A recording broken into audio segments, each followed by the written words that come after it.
Ok, voilà. Donc, voilà, j'étais ici. Donc, je parlais des nomenclatures. Donc, on peut décider de nommer ça avec des underscores ou on peut décider de nommer ça comme ça. Donc, un mot, disons un attribut qui est composé de deux mots. Le premier commence par une majuscule, les autres en minuscule, les autres lettres en minuscule. Et le deuxième mot également commence par voilà, ce même principe. Donc, ici, on a l'identifiant du livre, comme on l'avait défini ici. Donc, on a l'identifiant, on a le titre, comme ça. On a le titre du livre, on a l'auteur. Donc, auteur, on ne met pas d'underscore, on ne met pas de trucs dedans comme ça, disons d'apostrophe, etc. Donc, on met auteur, éditeur, maison d'édition, donc maison édition. Voilà comment c'est composé. Maison d'édition, date parution, date parution.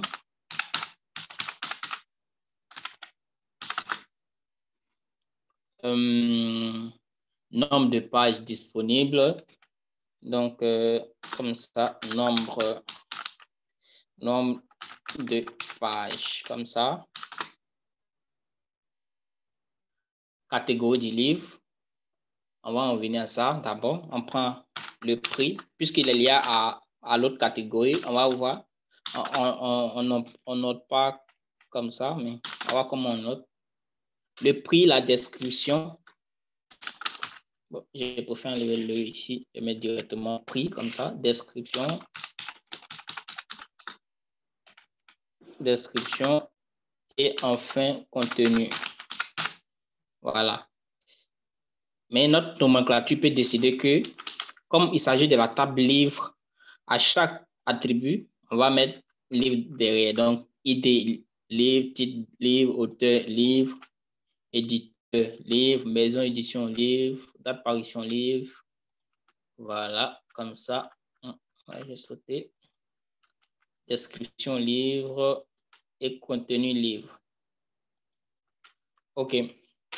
Maintenant, on sait qu'un livre est lié d'abord à une catégorie, aussi à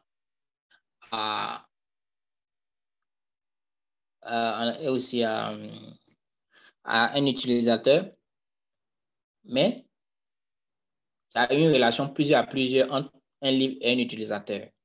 Donc, lui qui va regrouper ces deux informations-là, c'est lui qui va regrouper, qui va retracer les informations d'un livre et d'un utilisateur. C'est la table qu'on a mis au milieu.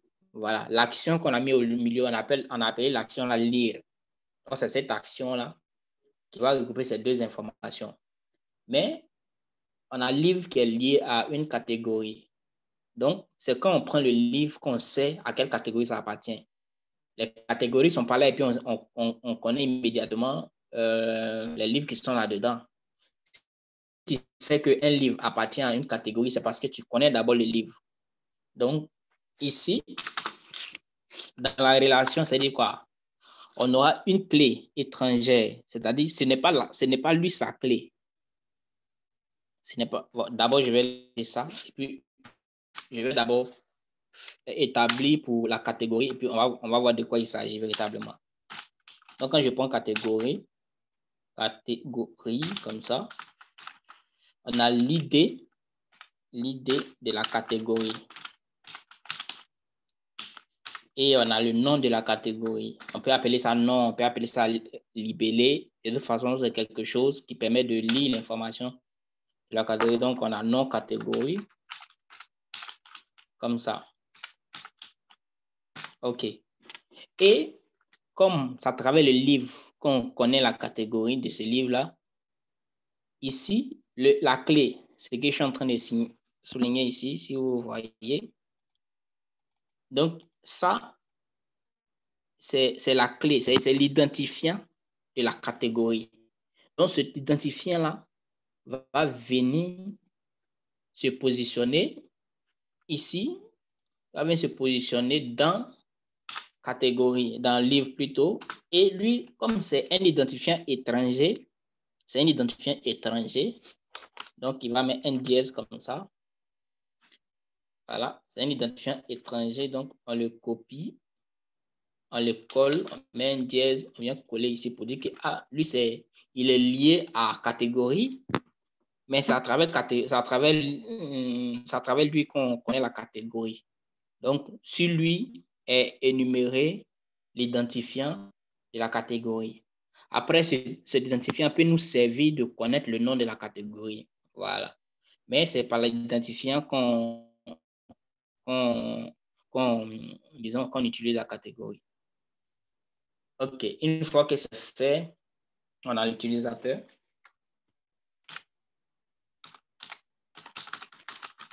L'utilisateur qui est là. Donc, lui, on aura aussi un ID utilisateur. Comme ça. On aura nom utilisateur. On aura prénom utilisateur.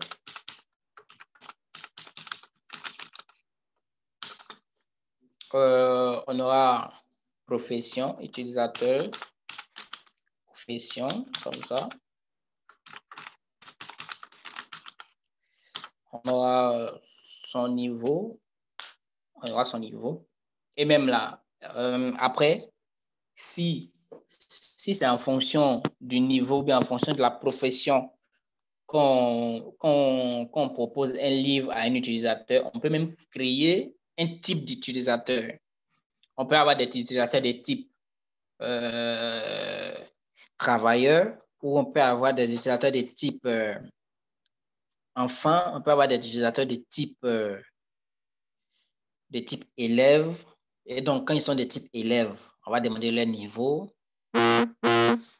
Donc, il y a un peu ça. On peut élargir ce champ-là. Mais nous, on va pas élargir ça. On va utiliser ces informations brèves-là. Donc, on aura nom, prénom, profession, utilisateur. On préfère s'arrêter à la profession, comme ça. Sinon, après, on peut aller plus je dirais, plus en profondeur en étudiant, en proposant des livres en fonction du type de l'utilisateur. Donc, on a profession utilisateur, on a email qui puisse se connecter avec. On a email utilisateur. On a mot de passe. Donc, je vais écrire ça comme ça. Mot de passe, comme ça. OK. Utilisateur. Voilà, on peut prendre aussi son contact, pourquoi pas. Téléphone. Utilisateur. OK. Donc, on peut s'arrêter à ces informations-là. Donc, comme je disais, dans une autre possibilité, si on veut aller encore très, très loin, on peut proposer des livres à travers l'âge, on peut proposer des livres à travers la spécialité, on peut proposer les livres à travers le pays. Donc, il y a tout ça. Il y a tout ça. Après, il nous reste une dernière table. C'est la table qui est venue au milieu. Je pense qu'il est effacé ou le screen est effacé. La table qui était au milieu, entre livre et utilisateur. Donc, il y avait une relation au milieu ici. Donc, on avait appelé ça lire. Donc, lire, lui, va devenir une nouvelle table. Et c'est lui qui va permettre de retrouver la date, l'heure, et puis le livre qui a été lu, l'utilisateur qui l'a lu. Donc, on peut décider de nommer cette table. On peut utiliser le verbe lire pour faire cette table-là, ou bien on peut tout simplement mettre le nom qui appartient à ce verbe-là, soit lecture. Donc, on peut regarder, par exemple, en termes d'historique, dans la table de lecture, quel utilisateur a lu tel livre, à quelle heure et à quelle heure. Donc, nous, on va certainement l'appeler lecture. Sinon, on peut garder lire. Mais tout compte fait, il faut donner un verbe à cette relation-là. Donc, on aura lecture ici.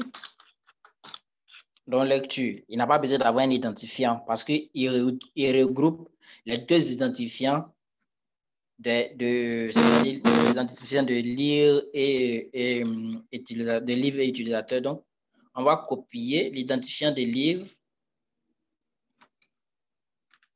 Vous pouvez venir coller ici. Et comme initialement, il n'appartient pas à cette entité, on va lui dire que c'est une entité étrangère. Donc, on met un dièse. On copie aussi l'idée de l'utilisateur qui est là. On copie l'idée de l'utilisateur qui est là. On met un dièse. Après, on ajoute la date. Donc, par exemple, date lecture. Heure lecture. Voilà. Donc, comme vous voyez, on a bel et bien... je vais errer ça sur mon écran. Voilà.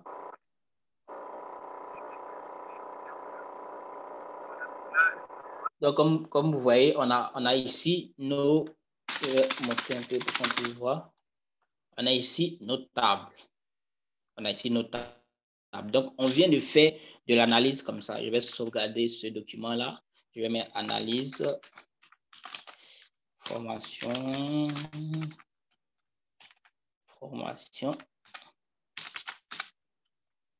OK. Donc, je pourrais même vous envoyer ça après pour garder. Vous pouvez garder ça quelque part comme des références de cette formation-là. Et donc, on a tout ça. On a fait de l'analyse. Et selon notre programme, après l'analyse, je vais share le screen, ce screen-là. Est-ce qu'il est marqué? So.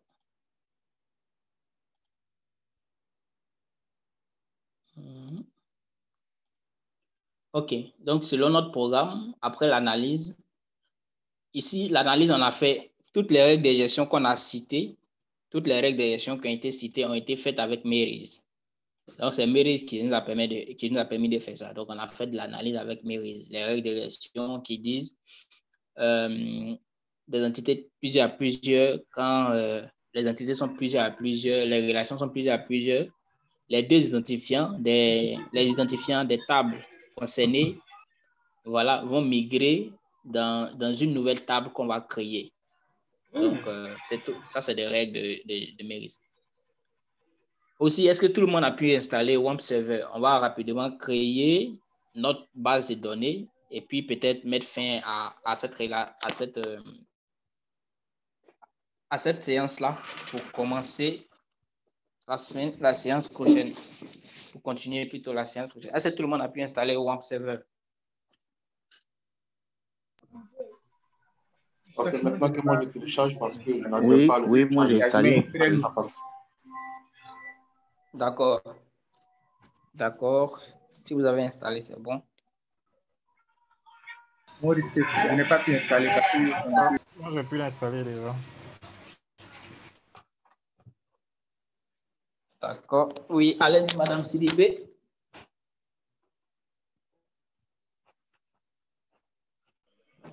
Bon, il y a des applications que moi, je n'ai pas pu installer. Parce que vous avez envoyé un lien sur le groupe là. Oui. Je pense que c'est 3 j'ai pu installer. Le dernier, je n'ai pas pu installer. Actuellement, vous êtes en train de parler d'une application. Je ne sais pas de quelle application vous parlez. OK. Voilà, je sais pas. WAMP Server. Oui, allez-y, montrez-la. Je vais aussi vous montrer de quoi je parle.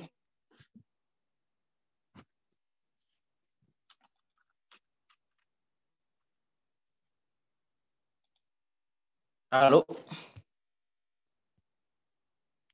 Allô, allez-y, montrez-la. Oui, j'ai pu installer WAMP Server, mais j'ai toujours mon problème avec Angular. Il n'y a pas de problème. On va régler. Néanmoins, je vais échanger avec vous en inbox. Il n'y a pas de problème. OK. Il n'y a pas de problème. Donc, je vais checker mon screen. OK. Vous voyez l'écran, je parle de cette application Web Server. J'ai mis le lien dans la plateforme. Ça, est-ce que tout le monde a pu installer, disons? Je parle, Madame Sidibé, est-ce que vous avez pu installer ça avec ce logo-là? Celui-là, même, je n'ai pas pu installer. Ok, c'est pas grave. Voici, on va suivre un peu l'étape de l'installation. Je n'ai pas pu installer celui-là. Sinon, j'ai installé les autres.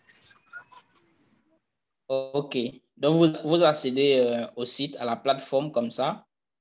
Et puis, il y a l'option de télécharger. Pour télécharger, il y a deux options. Il y a le 32 bits et il y a le 64 bits. Bon, là, c'est par rapport à votre ordinateur, c'est de savoir votre ordinateur. Mais principalement, si vous ne savez pas quoi choisir, utilisez le 32 bits parce que lui, il passe sur les deux. Il passe sur les deux versions. Les deux, quel que soit l'ordinateur sur lequel que vous utilisez, il passe là-dessus. Donc, vous allez télécharger 32 bits ou 64 bits. Alors, quand vous téléchargez, normalement, il vient ici. Bon, moi, je l'ai mis dans mon download. Où est-ce qu'il est? Voilà. Là, il est ici. Donc, vous l'installez. Et quand vous l'installez, il peut se retrouver sur votre bureau. Donc, moi, je vois sur mon bureau. Voilà. Et pour le lancer, c'est tout simple. On clique dessus, on fait un double clic. On fait un double clic, on va faire des vérifications dans le système. Et il est en train de... Voilà. Sur la... Là, il est vert, c'est-à-dire qu'il est très bien installé et il a démarré. Donc, on va accéder à notre serveur. C'est un serveur comme ça. Comme serveur, c'est un serveur qu'on met sur notre machine qui permet de faire de l'hébergement, permet d'héberger nos projets. Donc, pour accéder à ça, il faut taper l'adresse 127.0.0.1. Je vais mettre ça en commentaire. Est-ce que je mets ce commentaire? OK. Donc, je mets ça en commentaire ici. Ça, c'est l'adresse, comme ça. Et vous lancez. Quand vous lancez, vous avez ça. Vous avez cette plateforme-là qui est là. Voilà. Cette plateforme, quand vous l'avez comme ça, vous venez ici, il y a l'option outils, tout en bas de la page. Vous cliquez sur PHP My Admin. PHP My Admin. Comme ça. On clique dessus. Ça va nous permettre de nous connecter à notre serveur. Oui, allez-y, montrez-la.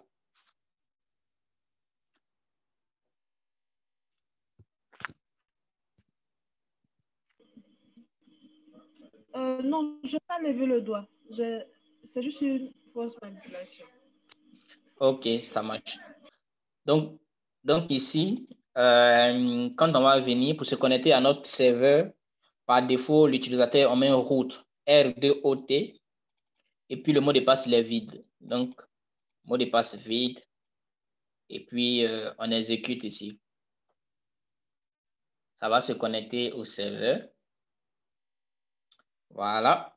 Et ceux qui n'ont jamais utilisé WAMP Server, voici l'espace PHP MyAdmin qui va nous permettre de créer notre base de données. On permet de créer une base de données. C'est en français, donc c'est très rapide, c'est très facile de se retrouver à l'aison.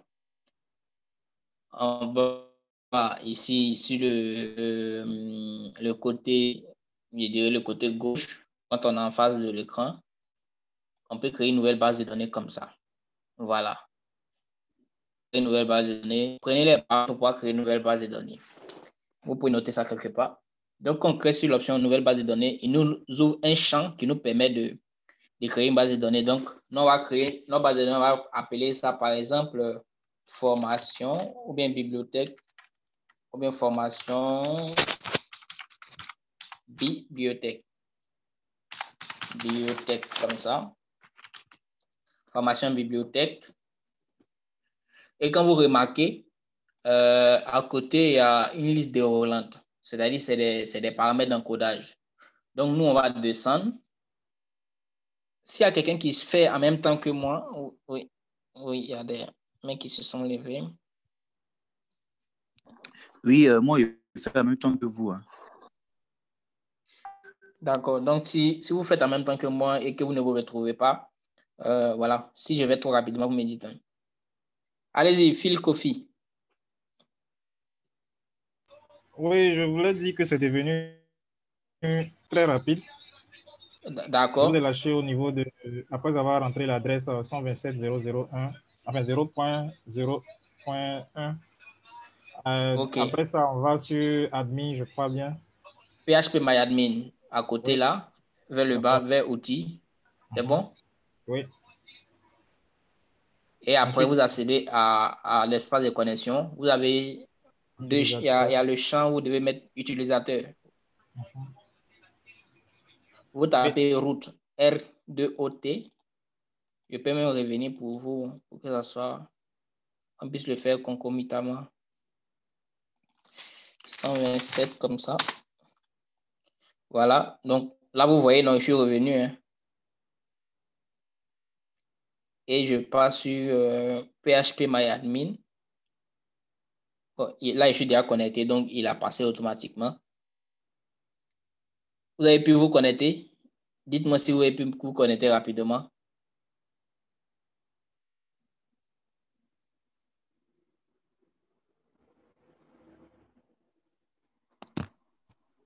Moi, j'ai un souci. Après le route, là, est-ce qu'il y a un mot de passe à mettre? Non, le mot de passe, il est vide. Il est vide. Vous laissez comme ça et puis vous exécutez. Oui, c'est bon maintenant pour moi. OK. Le mot de passe, il est nul. Donc, vous oui, pour moi, ne mettez pas de mot de passe. Bon, hein, je suis à ton niveau. OK. OK, c'est super. OK, c'est super. Et donc, on va créer une nouvelle base de données. Max, oui, Max, oui, allez-y. Oui. J'aimerais savoir le route, l'orthographe. Parce que moi, ça passe toujours pas. OK, donc là, je vais écrire ça dans le commentaire également. Okay, merci. Le chat, discussion. OK. Route R-O-O-T. Voilà, vous l'avez comme ça. R-O-O-T. Et vous créez une nouvelle base de données. Vous créez une nouvelle base de données. Vous la nommez formation bibliothèque. Voilà, comme je l'ai fait ici. Formation bibliothèque. Et on va choisir un encodage. Donc, il faut choisir un encodage. Vous descendez doucement. Je vais aller tout doucement pour ne pas vous perdre. On va choisir l'encodage UTF-8 MB4. Vous partez, c'est dans la dernière table. Vous partez jusqu'en bas. Vous verrez la partie des encodages UTF-8 MB4. UTF-8 MB4. Et dans cette liste-là, dans ces options, vous choisissez UTF-8 MB4-General-CI. Voilà, ça s'affiche dans le truc ici. UTF-8 MB4 Général CI. UTF-8 MB4 Général CI. Une fois que c'est bon, on valide. On crée nos bases de données. Et automatiquement, il va nous demander de créer une première table. C'est bon, tout le monde est à ce niveau-là? Oui, c'est bon. Voilà, il a pu créer. Oui, c'est bon pour moi D'accord. également. D'accord, donc on va créer une nouvelle table. La nouvelle table, c'est l'une de nos tables qui sont ici. Donc, on va créer la table livre. La table livre, ici, on met tout en majuscule. Hein. Dans l'analyse, on met en majuscule, mais dans la table, on met en minuscule ici. Nom de la table, c'est livre. Et puis, on va compter le nombre de champs qu'il doit avoir dans le livre. Donc, on prend un livre, il y a son identifiant 1, son titre 2. Donc, on a 1, 2, 3, 4, 5, 6, 7, 8, 9, 10, 11. Donc, on a 11 champs. On a 11 champs dans notre table. Donc, on va sélectionner, aller jusqu'à 11. Comme ça, 11, et puis on valide. Voilà. On valide, ça va nous demander de rentrer ces champs-là. Donc, comme on a bien écrit nos champs ici, on les a bien écrits, on va les copier. Mais faites attention, il ne faudrait pas qu'il y ait d'espace dedans. Copier de sorte qu'il n'y ait pas d'espace. Voilà. Donc, je me rassure qu'il n'y a pas d'espace au début ni à la fin. Voilà. Donc, je copie ID livre, titre, livre. Pour ceux qui ont noté ça dans leur cahier, qui n'ont pas noté ça de manière numérique, vous pouvez copier rapidement. Titre, auteur, comme ça. Éditeur.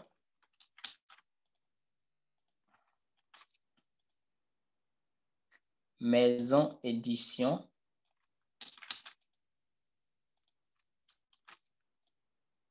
Date parution.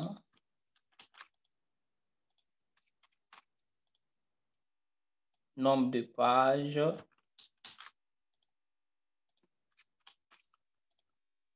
Le prix du livre.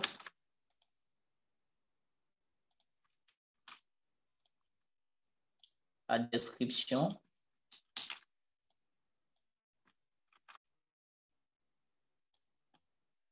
Le contenu.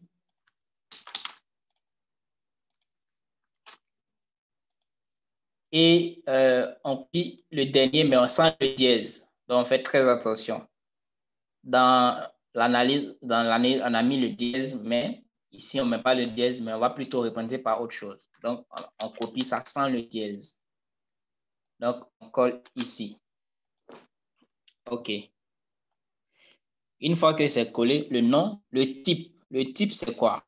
Le type, c'est le type de caractère. C'est-à-dire quoi? Si on a des nombres, c'est des types entiers. Donc, entier, c'est le type integer, int. Voilà. Quand ça comporte des chiffres et des lettres, il y a varchar. C'est-à-dire quoi? C'est des chaînes de caractères.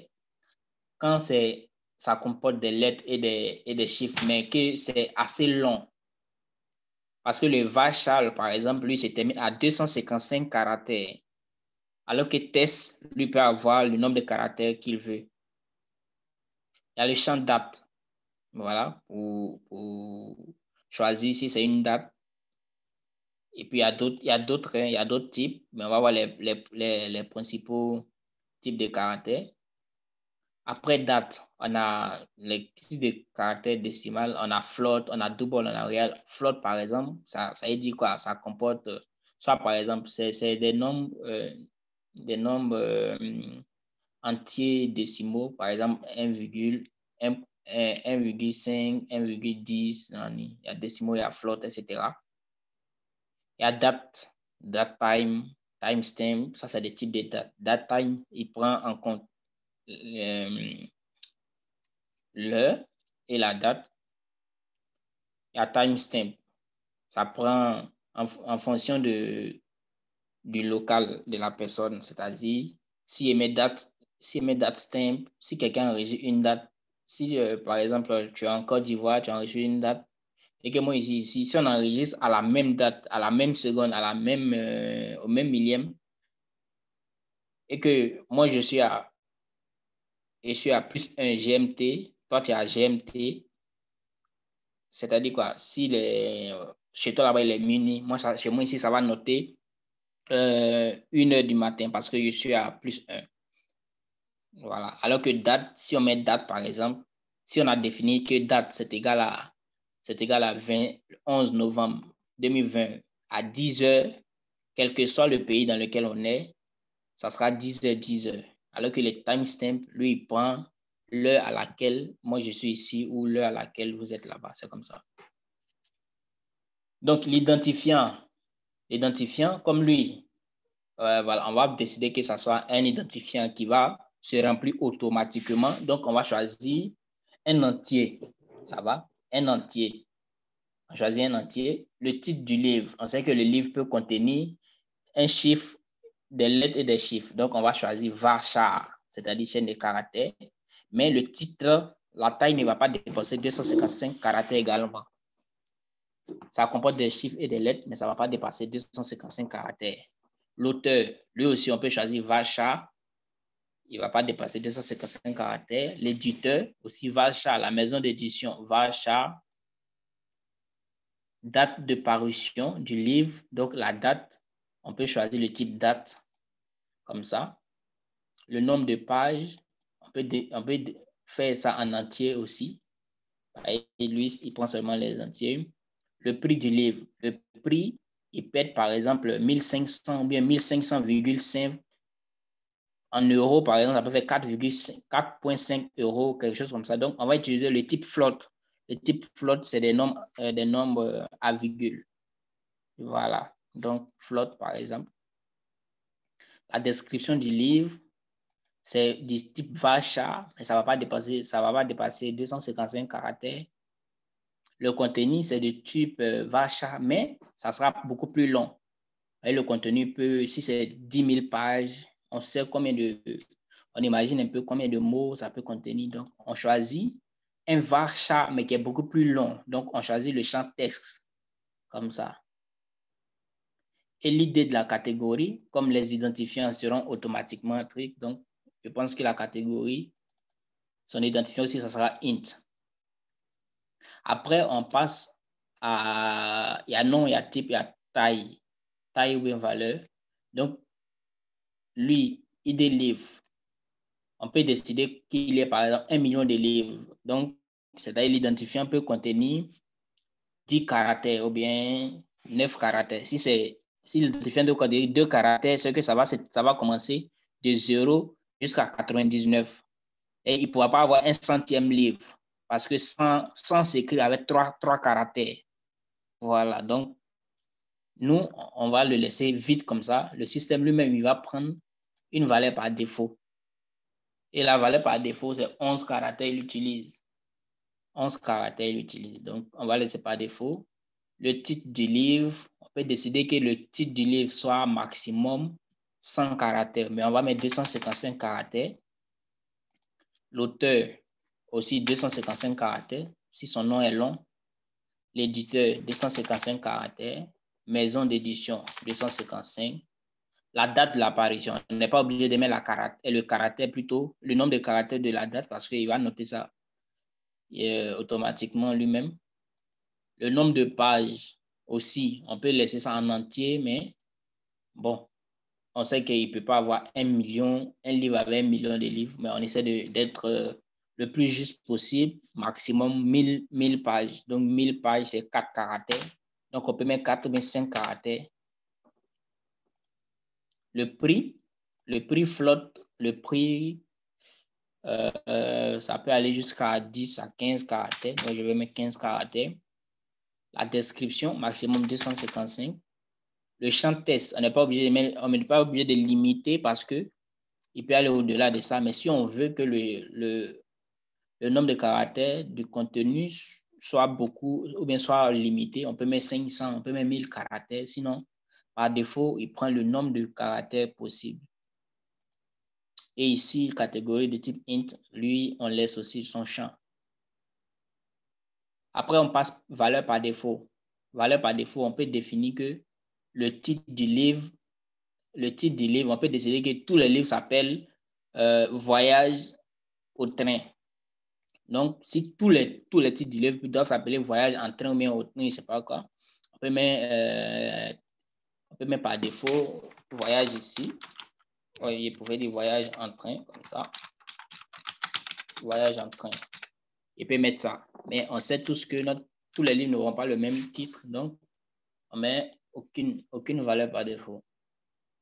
Voilà. Si tous les livres aussi ont le même prix, on peut mettre valeur par défaut 15 000. Ça va dépendre.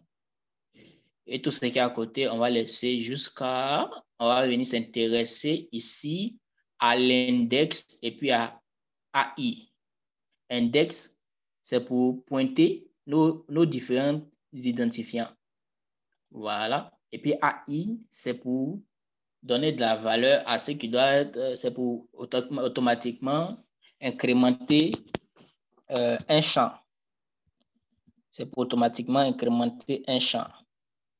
Donc, ici, on sait que notre identifiant principal ID sera incrémenté automatiquement. Donc, on active ici et il va nous dire qu'il est l'identifiant primaire. Donc, il est l'identifiant primaire, l'identifiant principal. Après, on a un autre identifiant, mais qui est l'identifiant ID catégorie. C'est-à-dire quoi? C'est l'identifiant qui n'appartient pas à cette table, mais qui est venu à partir d'une autre table, mais c'est quand même un identifiant. Mais comme il s'est retrouvé ici, pour le représenter, on va prendre, donc je suis bien la ligne, c'est ici, c'est la dernière ligne, OK. C'est la dernière ligne, donc je viens, je le choisis. Lui, il ne sera pas auto-incrémenté, parce qu'il sera incrémenté, parce que c'est une valeur qui vient, c'est une valeur qui est déjà définie ailleurs. Donc, comme c'est défini ailleurs, nous, on ne peut pas dire, il y a le temps, dans 10 minutes, la réunion va se couper. Dans 10 minutes, la réunion va se couper, mais il est déjà tard. Ce qu'on va faire,